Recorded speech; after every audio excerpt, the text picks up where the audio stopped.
بسم الله الحمد لله رب العالمين ثم الصلاة والسلام على رسوله الكريم محمد بن عبد الله صلوات ربي وسلامه عليه دائما وأبدا.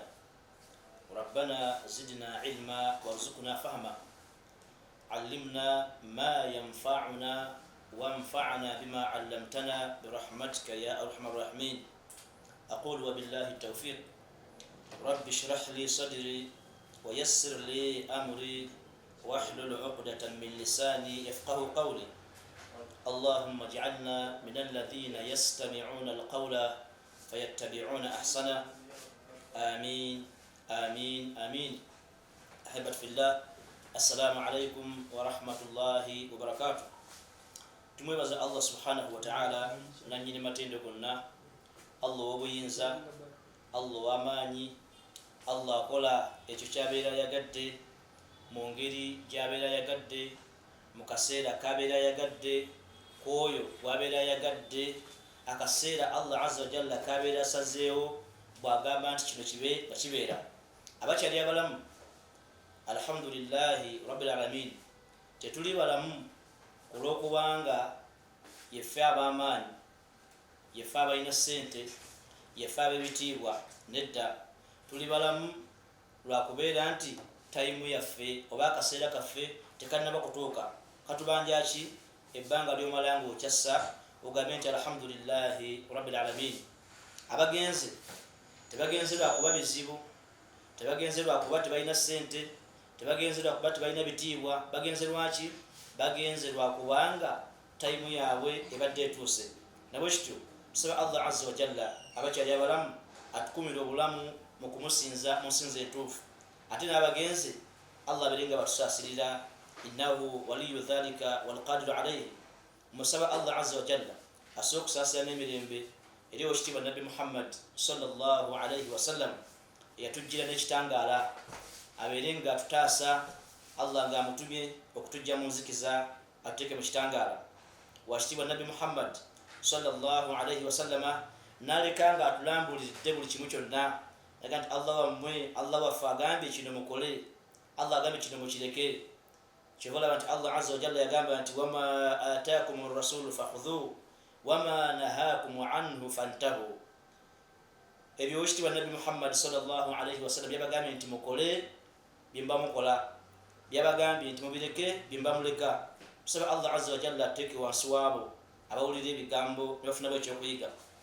Twayogera ku musomo gwaffe oguwedde nga twogera ku kigambo obuvunaanyizibwa, olw'okuba tuli mu mbeera nga yessaawa Allah azza wa jalla gye yasazeewo okuwangaala n'abantu baffe, kakibeere nti twagala oba situwagala. Twayogera ku buvunaanyizibwa omwana ng'akyali mu lubuto, obuvunaanyizibwa nga tonnaba kuba nti owasa, obuvunaanyizibwa ng'omwana azze ku nsi kuno naye kati ate ne wasigalawo ekibuuzo ekinene, kubanga ebisudde obuvunaanyizibwa nga bwe twayogera baddu ba Allah balungi kwe kuba nti buli muntu tamanyi role, tamanyi kikya masuliya, tamanyi buvunaanyizibwa kiwalina kutuusa era ani yabumussaako. Abalala beegomba okubeera mu buvunaanyizibwa bwa bannaabwe, ate bo abalala beevuma obuvunaanyizibwa Allah azza wa jalla bwe yabatikka. So Allah batutaasemu abo nga yawulira nti okubeera mu ekyo Allah kye yamugamba nti kyoba obeeramu, alaba nga waali waddewo embeera endala Allah kye yandimuwadde. Kati obuvunaanyizibwa buno, ekibuuzo kiri kimu olwaleero, tugenda kutambulira mu Qur'an ey'ekitiibwa insha Allahu ta'ala. Twagala kwogera ku aya eya 34 mu suratu Nisa. Ekibuuzo ky'oba oteekawo muganda wange ampuliriza mwannyinazi nawe mukwano gwange, nandaba ani ayitibwa boosi mu maka, era obuvunaanyizibwa bw'omu maka number 1, eyo role yaani ayina okuba nti yagizannya, ani ayina okugitambuza era lwaki, ani ayina okubeera boosi mu maka. Temanyi ansi esooka eyinza okuba ennyangu ku lulimi naye nga nzito mu bikolwa. Ani boosi mu maka? Awo mutudde kati nga muli mu lockdown, omutudde mu maka gammwe n'abaana bammwe, kituufu ddala boosi ye boosi oba boosi yali wansi w'entebe? Kituufu ddala byalina okukola nga ye boosi mu maka abikoze oba nedda? Ekibuuzo ekyokubiri tujja okwanukula insha Allahu ta'ala, ye lwaki lwaki ye boosi ekyokusatu ani yamuwa boosi obwo era obujulizi buliwa insha Allah taala bwe buvunanyizibwa butubanjiwo okuba nti buli musiraamu waali yenna buli mukkiriza yenna waali alina okuba nga abugoberera bw'otabugoberera bakugamba nti eryato libbidde bwebeera mmotoka evudde ku kolansi egenze kataka lwaki buli muntu alina kuba nga atambula mu eryo ekkubo Allah azza wa jalla lyemusaako Allah azza wa jalla yatugamba mu Qur'an ekitiibwa a'udhu billahi minash shaitani rrajim eno aya erimu ansa 3 tugenda zigaziyamu otunakoma bwetulitandikira insha Allah taala Allah azza wa jalla agamba a'udhu billahi minash shaitani rrajim الرجال قوامون على النساء بما فضل الله بعضهم على بعض وبما أنفقوا من أموالهم الآية تجيك سوكا تيميراو mweno aya Allah azza wa jalla yalim kusaininga nga tusako obuvunanyizibwa kwani ayina okubeera bosi mmaka ekyo ekigenzo kivaawo n'omulembe okumanya omulembe guvuddeyo gukyuka tutandise n'okuyingira mu ebyo Allah azza wa jalla byasalawo nti bibeere bwe biti abantu baagala bikyuka bibeere nga bo oba nga ffe bwe twagala okugeza mujja kuwulira gye bujja mu maaso amateeka ge baagala okuyisa okuba nti emaali y'omusika egabibwa etya ate nga Allah yagigabadda azza wa jalla amaka gandibadde gatya Allah yagateekateeka n'omubaka Nabi Muhammad sallallahu alayhi wasallama babiteekateeka bulungi naye yo omuntu tekyamumatiza teyakisiima teyayagala kusalawo n'ekyo Allah kyasazeewo obeeranga mwegendereza nnyo okuwulira nti Allah azza wa jalla alina kyasazeewo nti kibeerebwe kityo gwe n'oyagala kibeere nga bw'okyagala bagita hawa nafsi kuba kugoberera kwagala kwa mutima gwo Allah atugambye mu Qur'an ekitiibwa ar-rijalu qawwamun emboozi etandika ne mu butada egenda kuwa amawulire teyagala kubuuza Allah yetabuuza nti ani bosi akuwadde bwe ansa nti ar-rijalu qawwamun al-qayyim yani buli maka gonna yalzimuhu qayyimun yaqumu alayhi wa yudabbiru amrahu wa yusawwisuhu buli maka gonna buli nyumba yonna yetagirwamu omuntu agamba omuntu nti yimirira ne bayimirira agamba nti galawo ne baggalawo agamba nti tulye enva zino ne balya agamba nti yambala luno ne bambala wetagisawo omuntu agalabirira nga yalina obuvunanyizibwa namba 1 ate nga obuvunanyizibwa buno naye abukwata nga Allah azza wa jalla bwamugambye abukwate bwekuba kuuma nti yalina okubeera ku front line bwekuba kunoonya kyakulya yalina okukulemberamu eyo bweta qawwam era tugamba nti qawwamatu rajuli ala almar'a bannaye ekiyitibwa obuvunanyizibwa mu maka obuvunanyizibwa bw'omusajja yalina okubeera nti ye bosi mu maka yalina okusalawo okwenkomeredde zagweta bosi mu luzungu ennaku zino yalina okusalawo okwenkomeredde si bino ebyaleero agambye atya ajja tugabe bwe tutya temumbulira bya haji wammwe maama agamba abaana temumbulira bya kitamu byagambye nange ndi muntu ani agambye Allah azza wa jalla agambye nti ar-rijalu abasajja qawwamuna ala nisa be balina okulabirira amaka amakulu be balina okulabirira abakyala amakulu buli maka abasajja abagalimu be balina okulabirira abakyala abagalimu ekibuuzo ekibuuzibwa lwaki eno aya tekiteekamu ko baba manyire bajja nga bakulondoolera bakugirayo kimu ku kimu ebigambo bingi pointi jingi lwaki omusajja Allah amuwadde obuvunanyizibwa buno nti alina okulabirira amaka ab'ebitiibwa tugendagenda ku bigambo nga 20 tujjemu pointi 7 zokka ezisigaddeyo bwe tuba tusinkanye insha Allah ndizikuwa kwa inbox oba ku simu ganti na zino nizo gye ziri mbitabo babuuza ekibuuzo lwaki Allah obuvunanyizibwa buno abuwadde basajja lwaki alina okubeera bosi mu maka kubanga bw'omugamba nti ani bosi mu maka nti omusajja lwaki tikubanga omusajja kubanga nange ndi mukazi ono mulembe gwaki gwa buli mu kwetegerera kyogaa nti omusajja byakola sibikola bibuuza ebibuuzibwa kati emmotoka bazivuga abasajja n'abakazi bavuga mu hoteli abasajja bafumba nga bakozi n'abakazi gye bali bafumba. Kikyoleseeyo nga tebakikola olwaleero naye newankubadde babikola, tugamba kaida egamba nti ashadhu la yuqasu alayhi, ekintu ekitali kya bulijjo tebakikolerako minzaani. Aba ategeeza ki? Bwe bagamba nti abasiraamu tebanywa mwenge, nosinkana abasiraamu 10 nga bagunywedde, waliyadhu billah, tolina kugamba nti abasiraamu banywa omwenge, waku basiraamu 10 kuvuddeko 9 tekigunywa kikkiza nti tebagunywa, bano abebbiridde bano 10 ne bagunywa, tefuuka minzaani nti abasiraamu banywa omwenge. Na wano abasajja bakola ensobi tuzikola n'abakyala bazikola. Emirimu gyonna egikolebwa abasajja olwaleero n'abakazi basobola okugikola. Bavuga emmotoka ne tulera mbalaba gye bali makampuni nga yavuga tulera, ate ng'omusajja yinza omulema nga nze basikini. Tubalengera nga n'ennyumba abakyala bazimba musonyi ennyumba bazimbye ne basima emisingi ne bazimba okusuubula. Allahu akbar. Bw'oba ogenze kunoonya nnamba kati abasuubula bayinza okwenkanankana.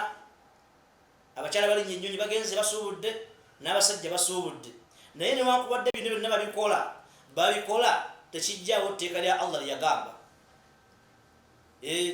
Arrijalu, abasajja qawwaamuun, be balina okulabirira amaka, be balina okubeera babboosi, be balina okulaba buli kimu kigenda mu maka kitambudde kitya ala nisaa, ku bakyala bonna. Lwaki? Ansi esooka eri awo ku kigambo ekiddako, bima faddala Allahu ba'dahum ala ba'd. Kino kiruma naye nga kikituufu. Bwe gabeera mazima ge bayita agasembayo okukawa agasinga n'ekigagi. Bima faddala Allahu ba'dahum ala ba'd, eyo ansa namba 1. Lwaki Allah yabawa obuyinza obwo? Lwaki yabafuula babboosi? Kulwokubanga waliwo ebyo Allah azza wa jalla byewa abasajja n'abasukkulumya mu byo nga tabiwadde bakyala, nga newankubadde bayinza okujja nga bageegeenya nga beeraba nti babiri naye ekyamazima amatuufu tebabiri. Kiringa okusinkana omuntu atayogera ng'anyeenya emimwa, tekitegeeza nti olwo aba ayogera. Kyekifaananyi kye balimu. Newankubadde balaba nti nabo babiri n'abakyala naye tebabiri, Allah teyabibawa. Dr. Mustafa al-Adawi hafidhahullah bwe yalinga awandiika mu pointi ze nga nyonnyola aya nti bima faddala Allahu, bino Allah yasukkulumya ba'dahum ala ba'd, n'abiwa abasajja nga tabiwadde bakyala. Yagamba nti byebiriwa. Ekisooka namba 1 aga nti fi asli khilqatihim, mu butonde Allah bwe yatonda omusajja ono, ensibuko ye origino y'omusajja teyagitonda ekimukikiriza mwenna. Era mmanyi ogamba nti fe abakyala tuli banafu kubanga twagibwa mubiriza abasajja. Eyo khilqa mu butonde, mu nsibuko, mu originals z'okuba nti Allah atonda omusajja bwe yamutonda mu mbeera gye yamutonderamu, si bwe yatonda omukyala. Efaddala Allah amusukulumiza olwo okuva nga amutonda. Aga nti min quwwati rajul, amaanyi Allah gakwata n'agawa omusajja si ge yawa omukyala.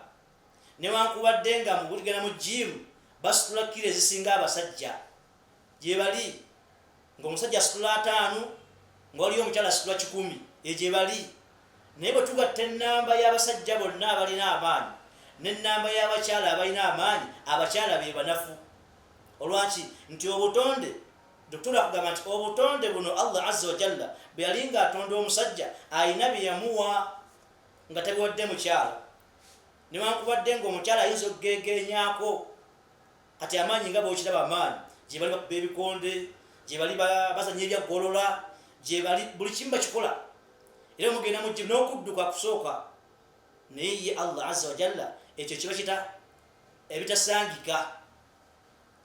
Era tebaliba ku minzaani wa rujuhanul aqli, n'entegeera kino kitera okubeera ekizibu ennyo. N'entegeera Allah azza wa jalla eyo gye yawa abasajja teyagiwa abakyala. era kiba kyannaku nnyo okusinkana omusajja yenna muddu wa Allah mulungi ng'entegeera gy'ayina ayagala ebeere nga yenkanankana n'entegeera y'abakyala gye balina, kuba Allah azza wa jalla tasobola kuwa muntu kulabirira bisigaddeyo ate n'amuwa okutegeera ng'ebisigadde byagenda okulabirira bwe biri. Ogeza tayinza kuba mukubi w'amataffaali ate nga amataffaali gategeera okusinga akuba amataffaali, tekisoboka. Tayinza kuba mulaalo waddego kenyininyini noga nti ono ye mulaalo alunda ente zange ate nga ye mulalu ente ze zitali ndalu. Kitegeeza nti Allah bw'abanga obuyinza bw'okulabirira amaka ani boss, obuyinza obuvunaanyizibwa buwadde musajja, yamuwa n'entegeera. So Allah gitukuumire era gituwire ddala, yamuwa n'entegeera ng'erina kuba yankizo, nga yankizo ku bitonde ebisigaddeyo ebiyitibwa ebikyala. Wasaburi, n'obugumiikiriza. Ekyo nno kimu Allah dazzaawa layini esooka Allah yamuwa entonda mu maanyi ga njawulo, mu ntegeera ya njawulo. Omubiri gwe nnyini bw'ogukwatako nawe omanya nti guno gwenkutteko gwa musajja, guno gwa mukyala. Newankubadde ng'eri era abasajja abamu nga balina emibiri nga gisobola okugonda, naye Allah mu ntonda y'ekitonde ekisajja yajawukanya azza wa jalla mu ntonda y'ekitonde ekikyala. Kati kiba nti bima faddala Allah, olwo abeera musukkulumya, olwo ayagala mufuula omuntu agenda okulabirira abalala, amuwadde ebyenkizo. Oyinza okuddira omusirikale n'omumma emmundu ate bakuuma n'ogibawa? Akyawakanya okugamba nti entegeera Allah yagisukkulumya, obanga ategeeza nti Allah yakwata omusirikale n'amuggyako emmundu ate naddira bo bwe bakuuma n'abawa emmundu, ani abakuuma munne? Ekyo kibuuzo ansi ojja kugifuna. Dr. agamba nti ekyokubiri, wabima khassa Allahu bihi rijal duna nisa, waliwo n'ebirala Allah azza wa jalla bye yakola nga biri special, nga byankizo ku basajja bokka, duna nisa, nga teri wa bakyala. Mathalan, ekyokulabirako, min ja'ali nubuwa fihim, owannabbi kyabbeeyi. Naye gwe bw'osoma Qur'an n'ogisoma, nabbi ani gw'omanyiyo nga Allah amuwadde nti nabbi mukyala? Ojjeko n'omuyaaye w'e Kampala, nabbi ani ayitibwa nabbi omukazi? Olwo Allah asukkulumya omusajja nti ne mukuweereza message egenda okubuna ensi nga Allah yagala taasa abaddu omuliro, abayingiza ejjana, Allah yagala ensi etambule bulungi. Obuvunaanyizibwa bwa message eyajja nga yakwawula Allah azza wa jalla, Allah yagitikka basajja, tiyagitikka bakyala. Wakadhalika al-khilafa, bwetugenda ku bannabbi nga tubavuddeko, tukire ku wekitiibwa Nabbi Muhammad sallallahu alayhi wasallam. Okiraba muganda wange mwanyinazi nti Allah azza wa jalla bw'amala okujjula wekitiibwa Nabbi Muhammad sallallahu alayhi wasallam, abaddako abo baali baani? Al-khulafa'u ar-rashidun. Menyeramu namba emu Abubakar Siddiq radiyallahu anhu, namba bbiri Umaru radiyallahu anhu, namba ssatu Uthman bin Affan radiyallahu anhu, namba nnya Ali bin Abi Talib radiyallahu anhu. Kati mmenyera mpaka ku bantu Allah bye yassaako ejja n'ekkumi. Totula wansi n'obuuza ekibuuzo, bye yassaako ejja n'ekkumi, abasigaza message bakitambuze mbakulafa. Kati sekagamba nti nakyo kyankizo, kubanga enkizo situgenda ginoonya mu nsi wano, tugenda ginoonya mu ssente, tugenda ginoonya mu nnyambala, tugenda ginoonya mu nsibuko kye kyakuleta ku nsi kusinza Allah. Ani gwawadde obuvunaanyizibwa bw'okutuusa message ey'okwawula Allah azza wa jalla? Mu khilafa ne mu nubuwa Allah yakwata basajja. Naye ekiyinza okuddako paati enaddako, kuyinza okweyagaga nti akasajja kano alhamdulillah kabeera kasajja nkogera mazima mu aya za Allah azza wa jalla.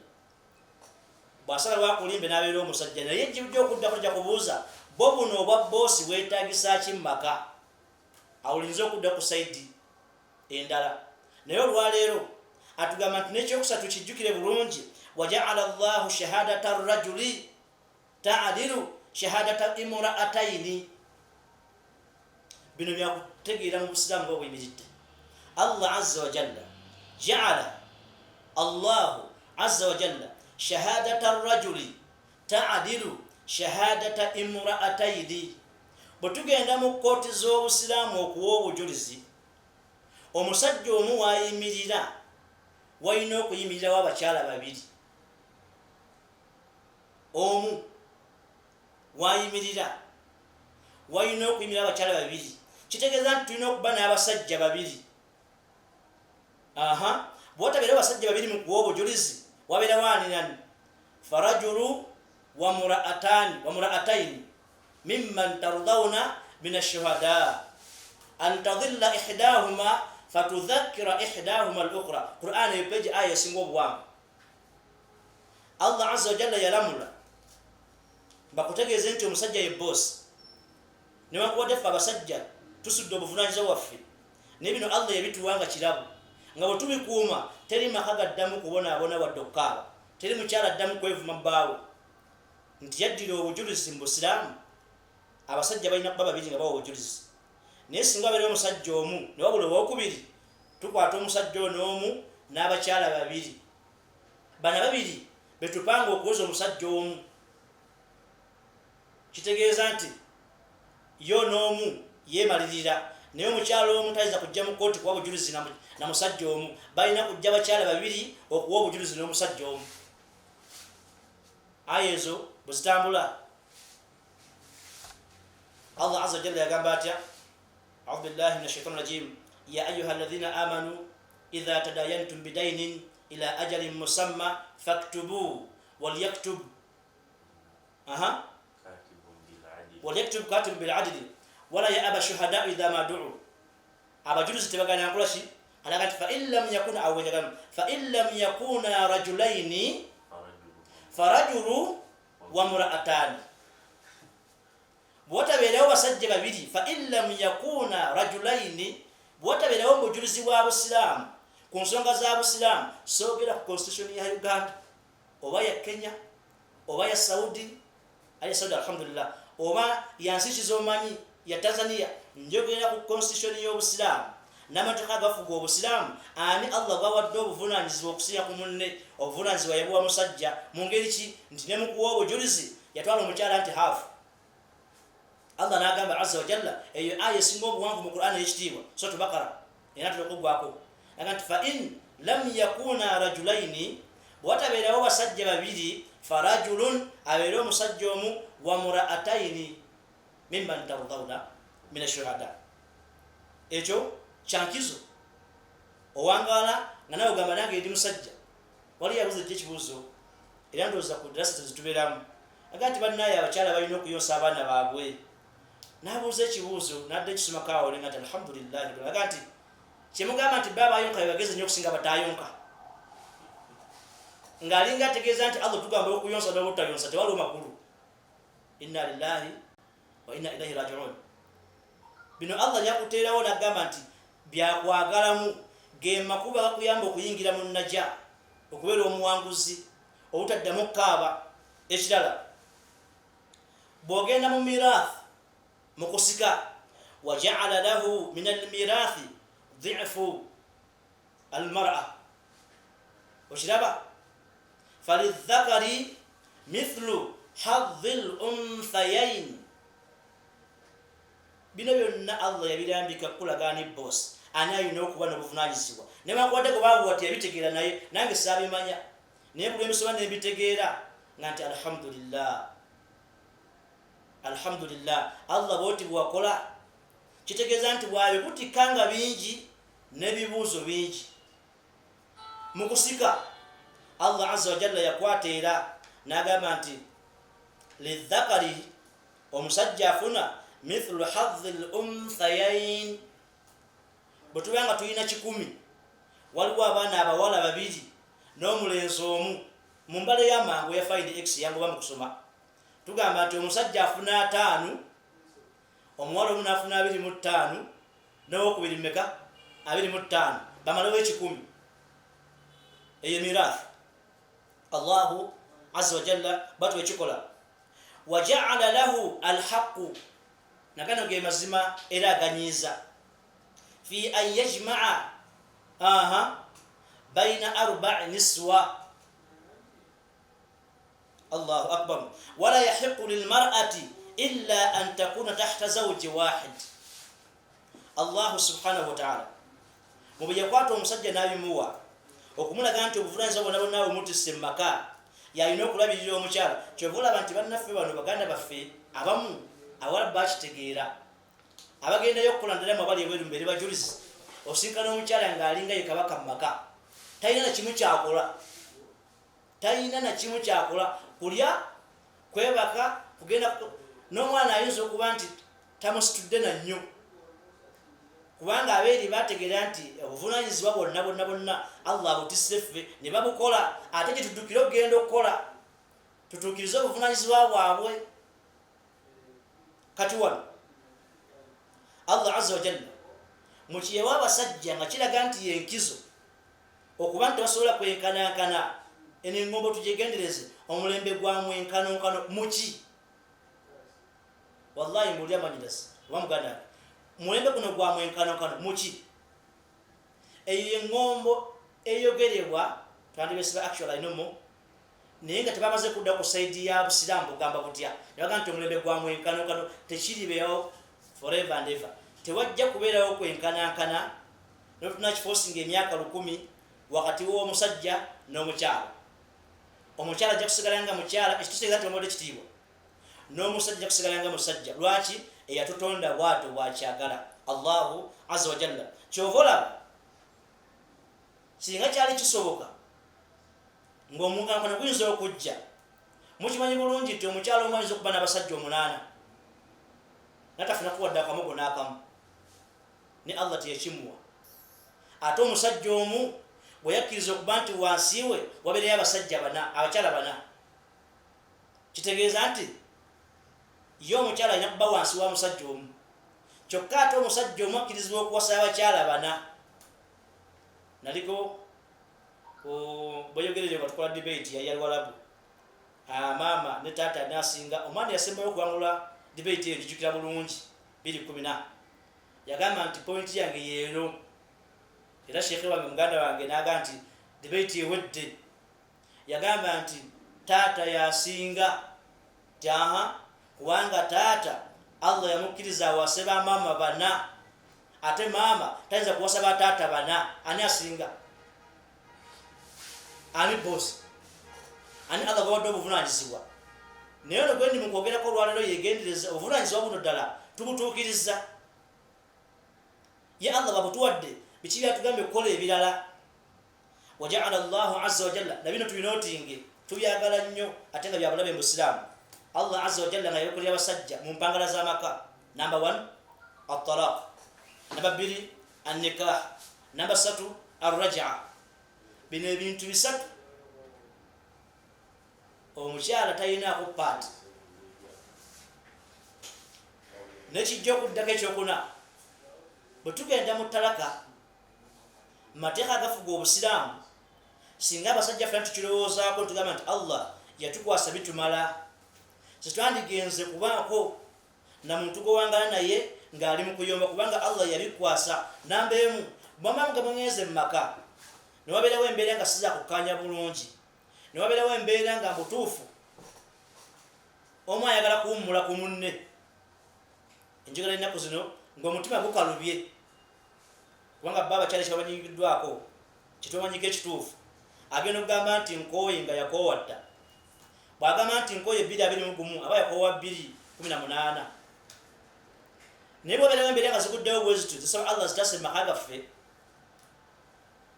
Talaka omukazi tagaba talaka obwe busiraamu ani agaba talaka musajja. Nikah wegendereze muganda wange Muhammad Musa Mustafa muganda wange Elias omusajja tebamuwasa mu busiraamu.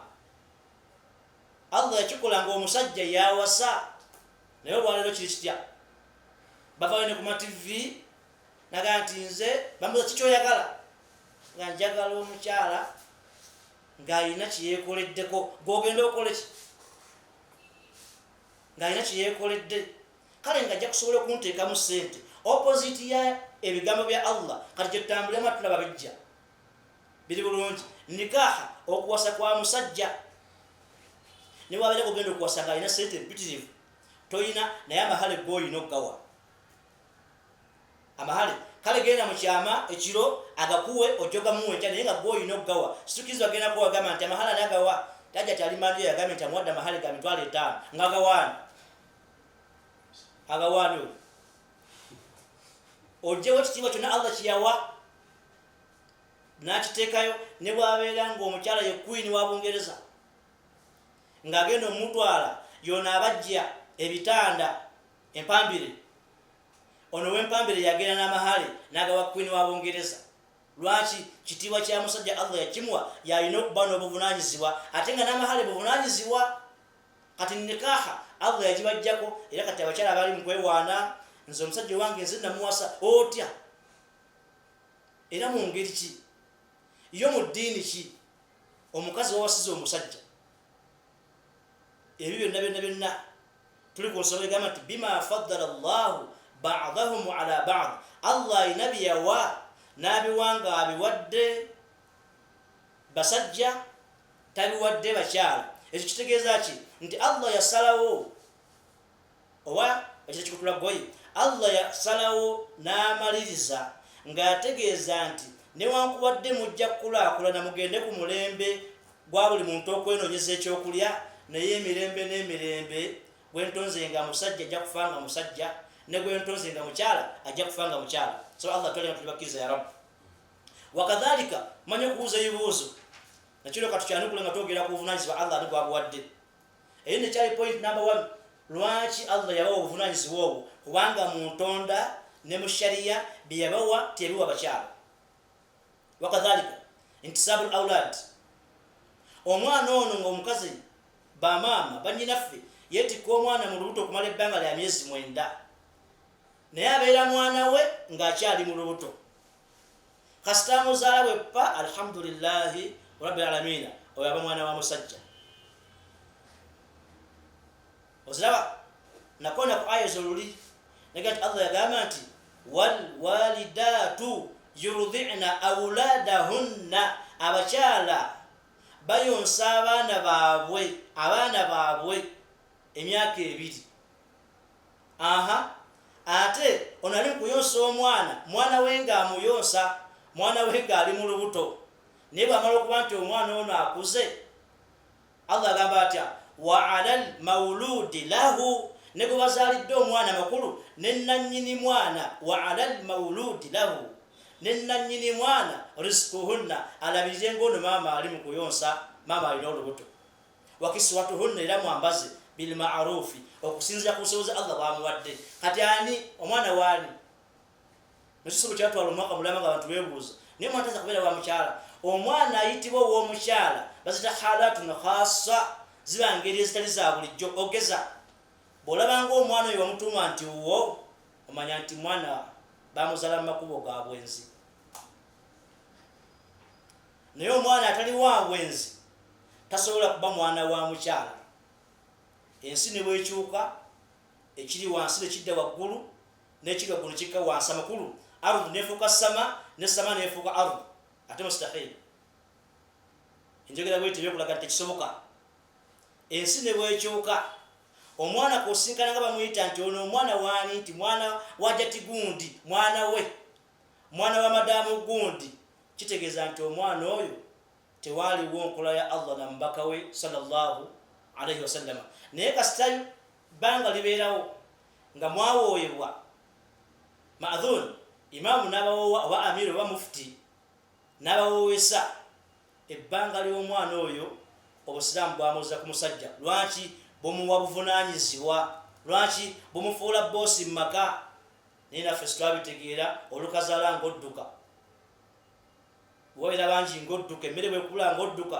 nyambako ku mwana boti ng'oyomba lwaki butamanya buvunaanyizibwa buno sensoka tugikoonako nga tugamba nti Allah yasukkulumya ku bakyala n'abiwa abasajja nga tabiwadde bakyala bingi ekyokubiri nsonga kyeyokubiri wabima anfaqu min amwalihim badde kakonyeko ne Allah akuwa ansa ekibuzo kyenabuuziza zonna ansa ziri mu aya eno wabima anfaqu min amwalihim badde Allah balungi Allah yakwasa obuvunaanyizibwa n'abuwa abasajja ku bakyala mu maka.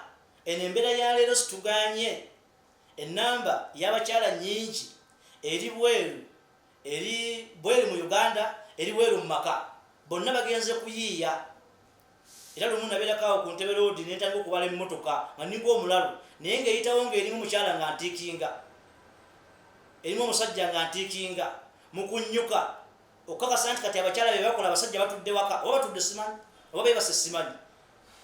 Genda nga abantu bannyuka, ogende ebifo bibiri mu mmotoka zino eza bulijjo zibayita maayika sina muyambi theyaka, emmotoka zaabwe zibatambuliramu. Ogende ng'otunuulira ani avuga. Ekyokubiri, genda mu paaka oba ogenda mu nkadde oba mu mpya, kati lokodamu togendayo lwaleero, gendayo ku ssaawa 12:30 ssaawa emu, otunuulire takisi ng'ekyatika abantu bayo bali abakadde oba n'abapya ku 8 kubako abasajja bameka? 2 ku 0 ku 3. Abasigadde bakyala bagenda kukola ki? Bakola ssente kuteeka mu basajja. Balina n'eŋŋombo ennaku zino etali ntuufaga nti omusajja w'ennaku zino oba tolinamu kasente takuumika mu maka, mbukati bajja tukuuma mu maka nga balinawo ssente. Ate ssente ezo bazizza ku kikazi, kiri eyo majuhula, tekimanyikiddwa, bakijjako ssente ne bateeka mu basajja ekikazi. Naye tugende wano, Allah akuwa ensonga ey'okubiri lwaki abawadde obuvunaanyizibwa, lwaki babbosi baga nti wabima anfaqu min amwalihim. Al-infaqu al-madhkur ala al-mar'ati mundhu bidayati aqdihi alayha. Sente omusajja z'ateeka mu mukyala zitandikira ddala okuba olunaku lwagamba nti bamukuwadde age mahale. Ate ne n'oluusi bagenda okuwayo amahale era nga bamutaddemu dda ssente. Ebyamahale tubibala, mwana ogenda mumutwala olina okunnyambaku, nasooka aweereza bimeka, esooka tuweerezayo akakaneteketeka omukolo, akakane tekabaliwaako kali ku zero balance, then omala oleeta amahale. Ani ateekamu? Musajja yateekamu. Bw'omaliriza amahale ani agaleeta? Musajja yagaleeta. Eyo nifaaku, okulabirira enfaaku eyo nafaka, okuba nti awaayo ng'awaayo ye musajja, kitandika okuva lwe basinkana ne bakkiriza nti bagenda kukola ku nkola ya Allah n'omubaka we Nabbi Muhammad sallallahu alaihi wasallam. Era ogenda okulaba mu bikakata ku musajja byonna fayajibu laha alaihi mahar, alina omuwa amahale olwatandisa omuteekamu. Ekyo Allah kyagamba, ani asasula amahale? Musajja yalina ogasasula. Bw'oba tewagasasula, musajja munnange ddayo weekyekinge. Enjogera y'ennaku zino gye bayita ya.com bagamba nti ddayo olusinzikanya nayo olusisikanya nayo, ddayo weebereremu ani yakuwa amahale. Bw'osinkana nga hajati gundi yagakuwa nga yakugula, muddeyo mubuuze kwamanya abasinga n'abansingako nti owaayi nze amahale saagawaayo naye yangula kuba yali anjagala kuba nabo beegomba yangula. Kisoboka okuba nti omukyala ajja neyegomba omusajja n'agamba nti nkwagala, warawadatuhu allati huwa fi baitiha an nafsi, nga bwe kyali ku mukyala yegomba Nabbi Yusuf alayhi salam. Naye amahale gano ani agawa? Kino Allah kyaliko wano nti amahale alina okugawa ye musajja. Era omusajja toyomba nko n'akamu nga bagambye nti tewali munnyo, n'obuuza mwakukoze eki ate nga tolina nante waka nti baguyembi wata munnyo gwalazeewo. Gw'olina okukola okuwaayo okwo, engoye zayulise, abaana bano bazannya nnyo, munve mu maaso. Gw'olina okukwata engoye ozigulira abaana, njagala lugoye lwa Idi, naye naawe ennaku zino okola ebyo byakola, akolera bweru wa mpewo, ali off air. Kambabbireko abakyala, zonna z'okola ng'akutadde nti genda okole zirye nga bw'oyagala, omusajja alina okukolera, olaba n'addamu okutta ogenda ebweru okukola. Zirye nga bw'oyagala, oziteeke gy'oyagala, osigale ng'omupeeka by'alina okukolera, ng'akuliisa, akusuza, akwambaza, akunywesa, n'abaana ng'abalabirira. Akute naawe ogende okole. Bw'anakyuzuula nti byonna yabikola, ngalaga nti tolina kyogenda kukola bwe tuula wansi nja bikola ki? Nja kubikola. Abalala bagamba amaka bwe mutakula mwenna mwenna teziwera mangu. temugula kapoloti mangu, temugula bwe muti mangu. Bino byonna kudduka buvunaanyizibwa. Wayajibu laha alayhi it'am, ayina okuliisa amaka yaani taata yalina okufuluma n'anoonya emmere, n'anoonya buli kimu. Naye ka tuli ku level olwaleero nga taata teyafulumye n'emmere gye baleese, mmere nga mutuufu mmere yeeyo, mmere ya bbeeyi, n'asooka alyako n'abanika okugulu ku mmeeza bw'ati, naye nga bwe bali kufumba, naye nga bafumbye enkoko, bafumbye ennyama, balese omuceere sima ya basimati, bakoze eki, talina buna kubuuza nti naye mutuufu emmere gye ndya eva luddawo, bivaawa. Tewamuwadde ssente, naye ng'okuliisa n'okwambaza wamasikani n'okusuza. Olwaleero lenti lisiiti ani azirina? Obuvunaanyizibwa Allah bwa lisiiti yabukwasa abasajja, naye lisiiti ze wamani azirina. Ebintu ebyo z'ensonga bbiri Allah azza wa jalla ziyawa mu Qur'an ey'ekitiibwa, aya ya 34 ng'agamba nti ayina bye yasukkulumya mu butonde ne mu mbeera ne mu shariya, n'abiwa abasajja n'ataliwa abakyala. Ekyokubiri, okuteekamu ssente. Ani alina okuteekamu ssente? Era ensonga olwaleero eri emu efugisa abasajja kutuuka kuba nti basula wansi wa bitanda, bavudde ku bitanda lwakuba nti takyalina ssente gy'ateekamu maama w'abaana. Ng'ani aziina? Maama w'abaana yaziina, kati kakufuge nga bw'ayagala, fuuka omuddu. Emmere eri luddawo wagireseewo, oyingire weebake. Bwebeera nga weerigenda wejjulira ate wataddemu ki? Okulya obuli butamanya buvunaanyizibwa. Buno Allah yabutikkaani. Ani alina okubeera boss mu maka omwo? Aya ey'okubiri eyo ndiyo kutulira ddala obuvunaanyizibwa buno nga tunatera okumaliza insha Allahu ta'ala. Allah azza wa jalla mu suratu Al-Baqara 2:28 yakireeta direct. Ani asukkulumye munne ku madaala ne munaabeera oddawa nga mwasoma mwenna, kale ne bw'anajja nga teyasoma bambi yakoma mu P3. Gwe n'ogenda emaka n'oyitawo n'osukka ne bwayise enjogera y'e Kampala, amakulu gwe wasoma nnyo nnyo, naye ani alina okuba ku leeve eya waggulu mu maka? Kino kikyabulabe. Abasajja tugenda tunoonya nti njagala yasoma, oba nnyini nga nawe weemanyi. Ebigambo ebimu agenda byogera mu Luzungu nga bikuvuma n'obaza weebaza. Asooka n'akuyigirizayo kimu nti bwe njogera Oluzungu ogamba thank you, n'akuvuma. Kino ekivumo omukulembeze kyatera okukozesa ennaku ze kinene nnyo, naga nti ekyo IDIOT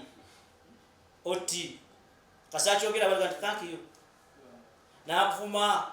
Ensolo zino azogera mu Luzungu tozimanyi nga thank you. Yakuyigiriza kimu mu Luzungu thank you, byayogera tobitegeera. Goliwo okwebaza weebaza, ebivumo nga weebaza, okusooza nga weebaza, okanya kuwoza ze munnaye gwe nina wakasina kyekola, byonna abaana yabaweeredde n'emmere yagigula. Oluzungu lw'obafuwa abaana ne maama waabwe sibitegeera bitegeera, naye boogera oluzungu lw'amaanyi. Gwe atamanyi oluzungu lw'amaanyi, boogera lw'amaanyi lutya nga tolulina? Kati buli muntu alina okwegendereza nti newankubadde gw'olina nga gwe omusajja tewasoma, naye omukyala nga yasoma, levo eyowaggulu Allah agiwaddani nga muyingidde mu maka mbufumbo, tebisigala nga bibiri. Allah azza wa jalla yagamba nti walirrijali alayhinna daraja, walirrijali alayhinna daraja, ay walirrijali ala nisai daraja. Kategeta madaala, daraja ge madaala levo. Kati Allah yabawa levo, nze nakyo Kampala kiva kivumo tamuwadde levo. Wano Allah azza wa jalla yabawa levo abasajja, n'agamba atya? Ayagala okwotinga aya eyo 2:28 sura ki? Suratul Baqara. Walirrijali alayhinna daraja, abasajja be balina okuba ku levo ey'owaggulu ku bakyala. Lwaki? Nange masikini simi aya ya Allah bikunyiziza onyigidde Allah, bikusanyudde ate gwe oli mubi, wasaze kusanyula sikandolindoli. Walirrijali alayhinna daraja. Kyova olaba abantu lwa aya eno eraga nti obuvunaanyizibwa bwonna boosi mu maka ye musajja yalina okukola buli kimu kyonna kyonna. Owekitiibwa Nabbi Muhammad sallallahu alaihi wasallama ayongera okutereeza amakulu g'ebigambo bino ebiri mu Qur'an ey'ekitiibwa, naga nti law kuntu amiran ahada an yasjuda li ahadi la amartu almar'ata an tasjuda li zawjiha singa nali wakulagira muntu yenna avunnamire omuntu omulala nandiragidde omukyala avunnamire baawe naye abasajja sitamanya Allah beyatuwa ate n'abakyala tubasomesa kumanya nti bino omusajja balina okukolera kati akavuyo kali awo tutambulira mu zedi zigi zaga oluso nalowooza kino ngalowooza ye mutuufu nalowooza kiri nalowooza ye mutuufu omubaka sallallahu alayhi wasallam akhrajahu Tirmidhi wa Ibn Habban agamba law kuntu amiran singa nali wakulagira muntu yenna ahadan muntu yenna an yasjuda li ahadi avunnamire munne la amartu almar'ata nanjagidde omukyala an tasjuda li zawjiha avunnamire baawe lwaki olw'ekitiibwa Allah kiyamuwa bannaye tuddeyo ku kitiibwa Allah owekitiibwa Allah byatugambye bye bituufu tuddeyo ku busiraamu bwaffe mu maka gaffe okuwona ebivuyo n'okuwona amativi n'amalediyo kati omusiraamu ddala gwa Muhammad noono ye Maryam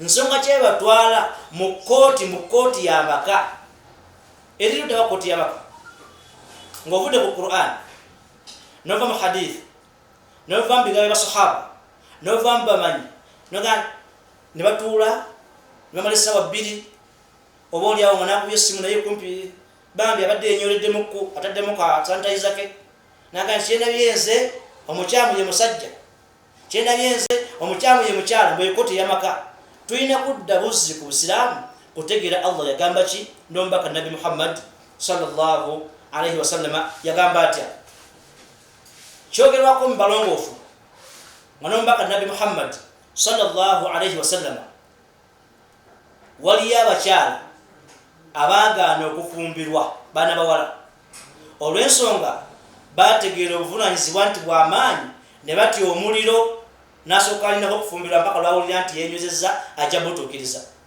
ekyo nno kyafaayo kiri mu hadith akhrajahu Ibn Abi Shayba hadith eno mubufunzo bw'ekitalo tumalirize omubaka Nabi Muhammad sallallahu alayhi wasallama alina omusajja yaleeta muwala we n'agamba nti inna ibnati hadhihi abat an tuzawwaja muwala wange ono agaanye ebyokufumbirwa faqala laha omubaka Nabi Muhammad sallallahu alayhi wasallam n'agamba omuwala ono ati'i abaki gondera taata wo ofumbirwe faqalat omwana agamba nti la hatta tukhbirani ma haqqu zawji ala zawjatihi sigenda kufumbira ya Rasulullah okujjako ng'ombuulidde buvunaanyizibwa kinze bwe nina okutuukiriza eri bba wange bagala nfumbirwe nina mukolera biki nina kuwangala ntya naye naye bino ebyokufumbirwa kubanga ze la ya Rasulullah sigenda kufumbirwa omwana omuwala bwayogera ekigambo kino mu maaso g'omubaka Nabi Muhammad sallallahu alayhi wasallam faqala omubaka n'amuddamu n'amugamba nti haqqu zawji ala zawjatihi omusajja byavunaana omukyala ng'omukyala alina bimukolera oba buvunaanyiza bw'omusajja eri omukyala anna law kana bihi qurhatan falahsatiha singa omusajja aba nebbwa singa omusajja aba nebbwa au ibtadara man kharahu sadidan au daman thumma lahsatuhu ma addat haqqahu kati bino tumanyi okwewalira mu forumu oganze omusajja oyo tategeera namujjanjaba nga yina atonya butonya ng'avunza aweddeyo kikyasamukolera omubaka Nabi Muhammad sallallahu alayhi wasallam agamba omuwalo n'amugamba nti omusajja mu byakuvunaana by'olina omumukolera ogamba nti ogezaako omumukolera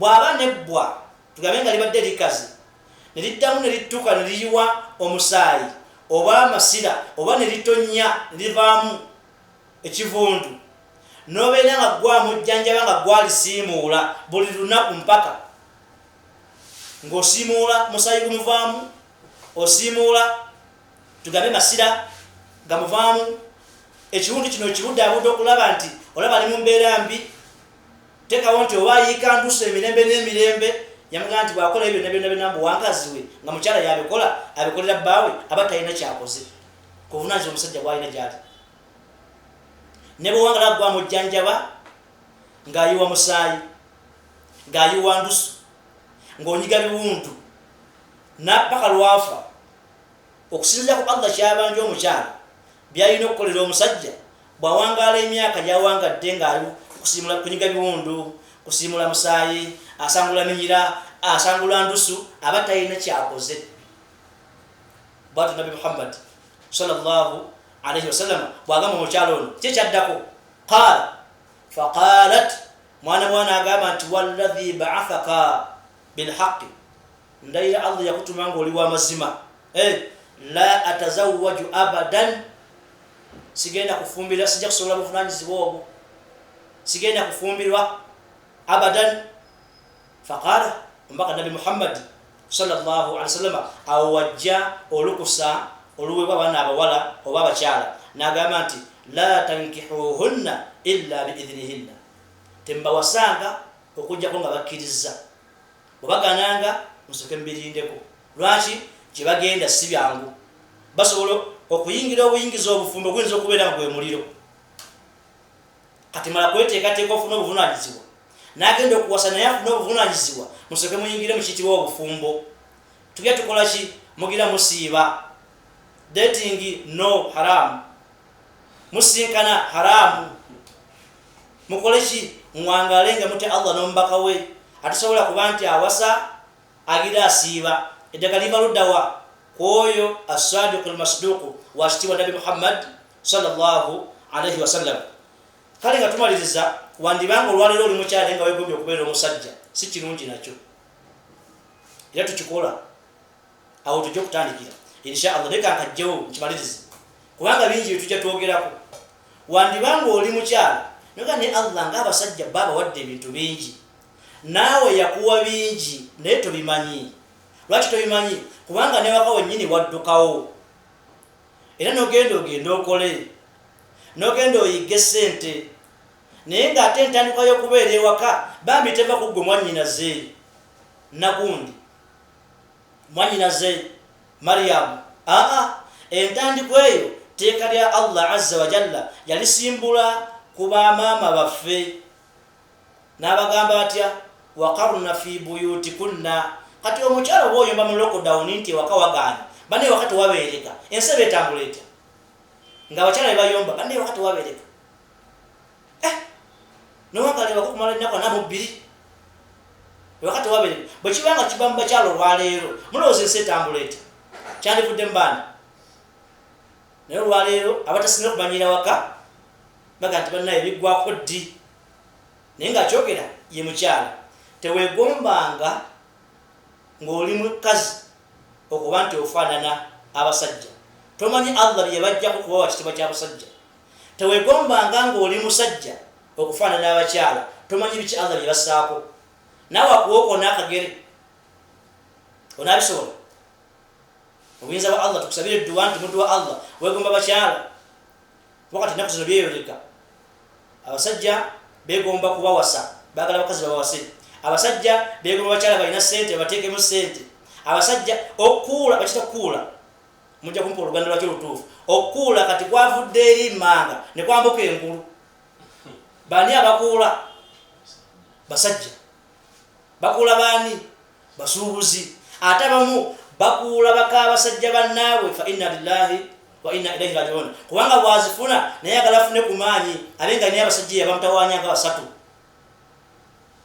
nasooka lekawo oli bwe yazimbira ennyumba namutyako n'eggalaji namuwana akamotoka n'agenda e Dubai n'agenda e China n'agenda e Thailand bw'agenda e Thailand wabeerayo omusajja waayo bw'agenda e Dubai waliyo owaayo ebyo tubimanyi mubimanyi naye bize lwaki kuva ku nkola ya buvunaanyizibwa Allah azza wa jalla bwe yawa abasajja abakyala ne bagamba nti kabwambale kale walaysa lilmar'ati tekigwanidde n'akatini ku mukyala an ta'tarida okomplaininga oba okuvuma kati kanjogere mukama bw'obanga owulira bino nga bikunyiza ng'ovuma wallahi tovuma sikini erimu ya Rashid oli mu kuvuma Allah azza wa jalla nabaka nabi Muhammad sallallahu alayhi wasallam kubanga mu byendese byonna aya za Allah na hadithi za mbaka nabi Muhammad sallallahu alayhi wasallam nziye kusaba kimu kunchawa ngambe kugambye nti Allah yagamba bwati ekyo kikolo kya kunyambi naye kyokubiri okuvuma tovuma kyawanza ayogedde naye tovuma bigambo kubanga bigambo bya Allah azza wa jalla waman asdaqu min Allah qila waman asdaqu min Allah haditha oyagala bakunyumiza emboozi zoyagala ezinakusanyula owanike emikono okube bayi okole bwoti ane nazo kunyumiza Allah azza wa jalla yalina kunyumiza ebituufu ebikugwanidde ebikusaanira katugamba mu nkomerero olwaleero insha Allah ta'ala tujja kulaba unaddako oba bosi muno bobandya kyo musajja ayina kulaki naye amanye nti butufu wadde babumpadde wa bosi wagamba nti go driver ekitegeeza nti genda omere kutabira manya nti olina okuyingira emmotoka olina okuba n'obuvunanyizibwa olina obulamu bw'abantu mu mugongo gwo kale vuganga weegendereza tujja kulaba owa bosi Allah bwe yaba omusajja bwagala ki era busaanira ki era butambula butya insha Allah ta'ala naye kano ko tumala nako olwaleero tugamba bw'obanga owulidde weegombye okufaana n'omusajja n'owulira nga bikunyiza Allah bye wabasajja manya nti eyo nsobi nawe omusajja bw'owulira nga Allah akuwadde bingi tojja bisobola neweegomba ofaana n'omukyala eyo nayo nsobi lwaki Dr. yawanika mu kitabo n'agamba bw'ati walaysa lilmar'ati tekigwanidde eri mukyala yenna an ta'tarida okomplaininga n'okuyomba tugambe n'okukayana ala dhalika ku bino byawulidde byetwogeddeko emabega Allah bye babasajja n'ate babakyala fahiya qismatullahi azza wa jalla kuno kwali kulamula na kusalawo kwa Allah azza wa jalla alhakim eyateeka ennyindo yo weeri n'ateeka amatugo g'olina we gali n'ayawula ekiyitibwa okutwa okusooka n'okwokubiri mu maanyi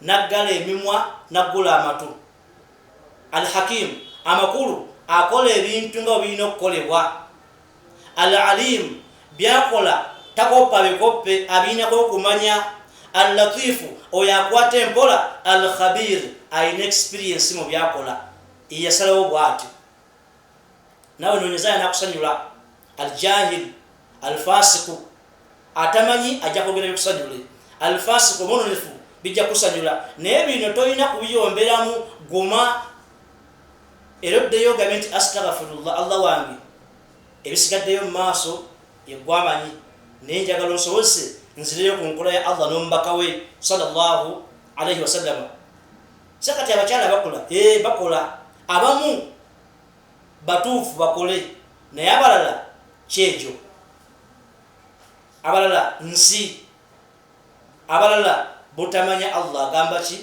n'omubaka nabi Muhammad sallallahu alayhi wasallam agamba ati waqad qala subhanahu wa ta'ala Allah azza wa jalla agamba mu Qur'an yeshtiwa ene kaide gano kwegomba omusajja okufanana abakyala n'omukyala okufanana abasajja era bwanga oli wakaawo nga weewulira nti kati yegwe bosi w'omumaka olw'okubanga bambi musajja wattu amugye ewaffe ekyanna mukaaka talina kyeyali ayina oloti gwe wagigula e Kampala edduuka liryo n'ennyumba gwe wagisaako mabaati wagajja China kati oyo anfuganga ani akufuga ng'omusajja Allah azza wa jalla yagamba a'udhu billahi minash shaitani rajim wala tatamannaw ma faddala Allah bihi ba'dakum ala ba'd temugezanga nemwegomba ebi Allah azza wa jalla biyasukulu natabibawa nabiwa basajja natabibawa nabiwa bakyala lwashi lirijali nasibu mimma iktasabu abasajja mu bino Allah byabatisse balina mu emigabo gyabwe n'ebibuzo gyebiri pepa gyeri waliyo omuliro gyeguli wali nisa'i nasibu mimma iktasabuna n'abakyala pepa yammwe gyeri buli omu ayina pepa ye linda kwanukula linda kujanukula naye buli omu ayina eyiye tobeeranga mu senior 2 nebigombe bya university byetegera stiya soma ko mukaduma ko busembayo buli omwa ina pepa ye gwali musinya tubibyo nona limako gwenkomero na bibye omusajja pepa yo jeri masoga Allah tawwa alindikiza bulindikiza azojana kati tewegomba era tewevuma era toyomba kubanga abikugambe bino ayina experience al khabir era bango gamba nti osobola Allah yaba basajja jukira nti Allah biyabawa biliko pepa yabyo biliko jana no muliro nawo byakuwa biliko jana no muliro naye was'alullaha min fadli gamba Allah go wansibira okubere waka wano nkusaba mpo bulungi wo waka gamba Allah go wansibira okubanti nzafuga mu maka yenze musajja mu maka nkusaba mpo bulungi wo maka muno ngatambuze bulungi ontaso bibi ombaka inna Allaha kana bikulli shay'in alima Allah kubuli kintu kyonna akimanyi alina okumanya kukyo yasinzira ku nsonga z'amanyi azza wa jalla zisinza mubuuza nti nsonga ki nagamba nti amaka obuvunanyizibwa mbuwadde musajja nagamba nti amaka omukyala abeera mundamuli ng'omusajja yakutwala lwaki Allahu azza wa jalla ng'ojjeko byenjogedde amanyi byawandiika alina ebisigaddeyo 95 ku 10 byatatubuulira naye ng'amanyi lwaki yabikola bwatu nsaba Allah azza wa jalla atusemba tube abawulira ebigambo tebafunamu ekyokuyiga atuteeza amaka gaffe ya rabbi buli muntu amanyi obuvunanyizibwa bwe bwabeera musajja abwetikke bulungi bwabeera mukyala abugondera abwetikke bulungi buli omu amanyi nti kuno kyendimu kusalawo kwa Allah azza wa jalla naye si kusalawo okwo bw'ogayingiramu ng'ogenze kugezesa ebyo bizibu kati olwaleero we tuli ekigambo kyange kijja okusembayo insha Allahu taala bwe tubeera nga tulina abantu betuwangala nabo nga tuludde okuwangala nabo oba nga tulwawo okuwangala nabo tusinkana biro wamanga kiki ekiyinza okuviirako amaka ago ge mulimu olwaleero andaba nampuliriza okuba nti gasajjuka just within 42 days only munaku ana mwezi ng'omulyango genda okugula ogusooka ezigenda ekanabulemu bwe bazita gwajja ekanabulemu esooka ye mutwala ezigenda ekibaale ezigenda ehoima gwajja ehoima kasabaga nti emotoka zitambule ebintu bye naye esooka ye mutwala bigenda kuva kuki okusinzira ennyo mahagafu ensonga eri eki bwe mba nga mukyali wamu mukyatambula mu maka n'obuzibu obuliwo nenfuna ennafu eriwo n'embeera zonna zemutambuliramu ezo zemumanyi nga Allah azza wa jalla yasinga ozimanya mbasaba busabi buli omu takawwaqa lisanak buli omu mala komba kubiri ku lulimi lwo osooka obifulumye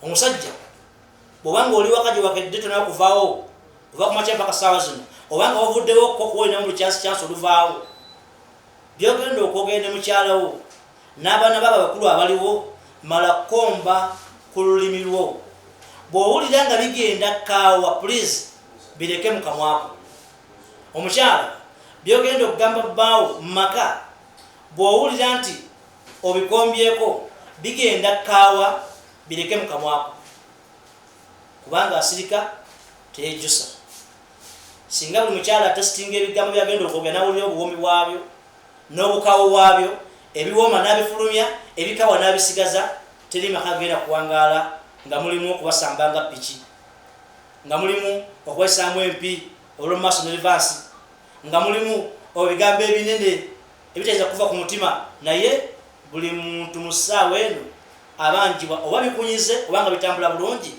komba ku lulimi lwo ng'ogenda okwogera n'omwagalwawo oba oli musajja oba oli mukyala bw'owulira nti byogenda okwogera bikaawa oba bisemberedde okukaawa please bireke musigaze amaka n'emirembe bw'owulira nti biwomerera bifulumye bijja muwomerera mu matuuge inna allaha wa malaikatahu yusalluna ala nabi ya ayuha alladhina amanu sallu alayhi wa sallim tasliman kathira allahumma salli wa sallim wa barik wa zid ala nabiyyina muhammad fil awwalin wa salli wa sallim وبارك وزد على نبينا محمد في النبيين وصل وسلم وبارك وزد على نبينا محمد في المرسلين وصل وسلم وبارك وزد على نبينا محمد في ملأ الأعلى إلى يوم الدين.